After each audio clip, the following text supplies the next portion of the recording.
ఆరోగ్యాభిలాషులందరికీ నా హృదయపూర్వక నమస్కారములు.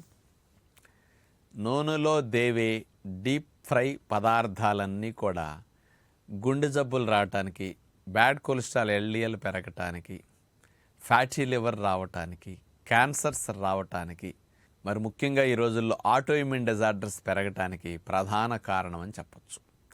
అందుకని అందరూ దీర్ఘరోగాలు, గుండె జబ్బులు ఇట్లా వచ్చిన తర్వాత డాక్టర్లందరూ కూడా ఆయిల్ బాగా తగ్గించేయండి, తప్పనిసరితో ఒక అర స్పూన్ ఆయిల్ తాలింపు పెట్టుకోండి అంటుంటారు.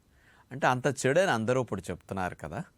అందుకని నేను ముందు నుంచి ఆయిల్ మానండి, ఆరోగ్యాన్ని దృష్టిలో పెట్టుకుంటే ఆయిల్ లేకుండా వండుకోండి, ఆయిల్తో వంటలు పండగలు పెళ్ళిళ్ళప్పుడు మాత్రమే వండుకోండి, అప్పుడు ఎంజాయ్ చేయండి, తప్పులేదు. కానీ రోజు ఆరోగ్యాన్ని ఎంజాయ్ చేయాలంటే రోజు ఆరోగ్యకరమైన ఆయిల్ లేని వంటలకి మీరు ఇంపార్టెన్స్ ఇవ్వండి అంటుంటారు. మరి ఆయిల్ లేకుండా వంటలు చేసేటప్పుడు నాన్ స్టిక్ పాత్రలు బెస్ట్. కొన్ని మన కబాబులు కానీ, కట్లెట్స్ కానీ, బజ్జీలు కానీ, సమోసాలు కానీ, ఇలాంటివన్నీ పనీర్ 65 ఇట్లాంటివి మనం కాల్చుకోవాలనుకోండి, అలాంటప్పుడు నాన్ స్టిక్ మీద కాల్చినప్పుడు ఆ రేకు సమానంగా ఉంటుంది కాబట్టి ఒకచోట ఆ వేడి వచ్చి అట్లా కాలుతూ ఉంటుంది. నాన్ స్టిక్ మీద కాల్చుకోవాలన్నప్పుడు ప్లెయిన్గా ఉంటుంది కాబట్టి అది అట్లా మెల్లగా కాలుతుంది.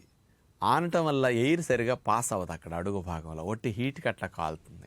అదే నాన్ స్టిక్ గ్రిల్స్ పైన పెట్టి కాలిస్తే మాత్రం ఇంకా బాగా కాలుతాయి అన్నమాట.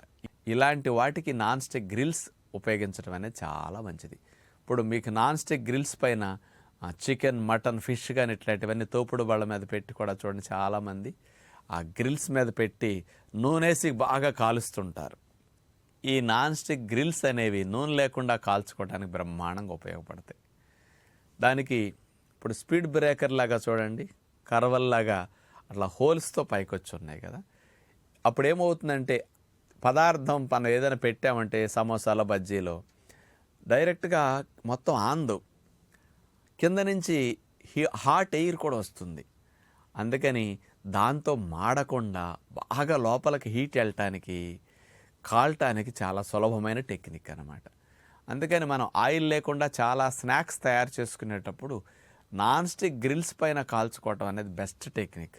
నూనె వేసి నాన్ స్టిక్ పాత్రల పైన కాల్చటం కానీ, నాన్ స్టిక్ గ్రిల్స్ పైన కాల్చటం కానీ, అసలు నాన్ స్టిక్ వల్ల ఆ కెమికల్ ఎఫెక్ట్ ఇంకా ఎక్కువ డ్యామేజ్ చేస్తుంది. అందుకని నూనె లేకుండా నాన్ స్టిక్లు వాడినప్పుడు అసలు సైడ్ ఎఫెక్ట్స్ ఉండవు. ఆ నాన్ స్టిక్ పైన వాడే కెమికల్స్ 310 డిగ్రీల వేడి దాటితే కానీ ఆ కెమికల్ కరగదు.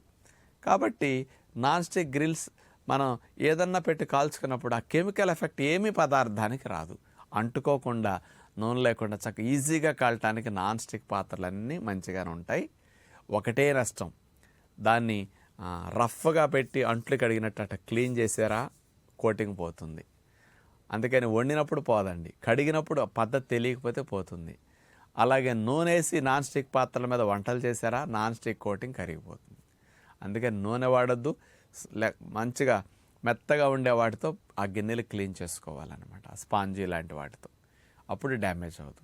మరి ఇలాంటి నాన్ స్టిక్ గ్రిల్స్ న్యాచురోపతి ఫాలోవర్స్లో మనం కూడా మంతెనా అఫీషియల్ వంటల్లో కూడా చూపిస్తున్నాం కదా. నాన్ స్టిక్ గ్రిల్స్ పైన చాలా వెరైటీస్ కాల్చుకోవటం, ఇంకా పెద్ద సైజు ఉంటాయి మీ ఇంట్లో ఎక్కువ మంది కావాలంటే, వాటిని పెట్టుకుని ఈ నాన్ స్టిక్ గ్రిల్స్లో ఇట్లాంటి స్నాక్స్ అన్నీ తయారు చేసుకోండి. మీ ఫ్యామిలీ అంతా ఆరోగ్యంగా ఉండాలి. దీర్ఘ రోగాలు, గుండె జబ్బులు, క్యాన్సర్స్ లాంటివి రాకూడదంటే prevention is better than cure. ముందు మనం మేల్కోవాలి. అందరూ నూనె వేసి తింటున్నారని మనం తినొద్దు, అందరి వలె మన రోగాల పాలు కావద్దు. ముందు నుంచి మన ఆరోగ్యాన్ని మనం సంరక్షించుకోవడానికి మంచి అలవాట్లు నేర్చుకోవాలి. కాబట్టి నూనె లేని వంటలు ఆరోగ్యానికి బెస్ట్. కాబట్టి నాన్ స్టిక్ గ్రిల్స్ పైన మీరు ఇట్లాంటివన్నీ తయారు చేసుకుని ఉపయోగించుకుంటే మంచిది. అందుకే న్యాచురోపతి ఫాలోవర్స్ అందరిళ్లలో ఇలాంటివి బాగా ఉంటే మంచిదని మీ అందరికీ విజ్ఞప్తి చేస్తూ నమస్కారం.